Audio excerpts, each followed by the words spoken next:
Welcome back. It's Chef Tim Souza here from Poor Judgment Bar and Grill in Newport, Rhode Island. Been chefing it up in Newport for over 10 years. And today we're going to make a scallop and shrimp ceviche with cherries. So we're going to go over the ingredients real quickly and a little bit of history on the cooking of ceviche. Ceviche is a chemical cooking process, so you use the acids from the fruits and to cook the scallop and shrimp. So it's a long process. It's going to take about a whole day to get this dish ready to go. Preparation, very simple. We have some diced pineapple, diced mango, diced red onion, and rough chopped cilantro. In front here we have some cherries, some lemons, a little diced Roma tomato, and of course some jalapeno. Also, the jalapeno is going to help cook the shrimp and scallop as well.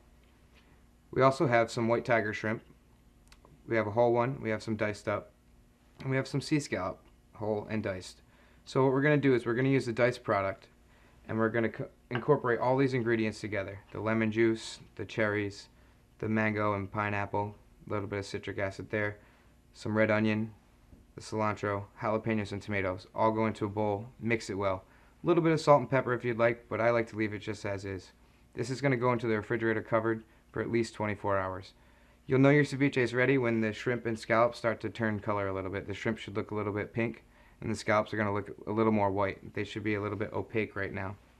So once you look at your shrimp and scallops and you see that they're getting that proper color, you can take it out, give it a taste test, and then again you can adjust with salt and pepper. But I like to leave it as is. Wonderful, refreshing dish for any summer evening. So when you're done, you end up with a beautiful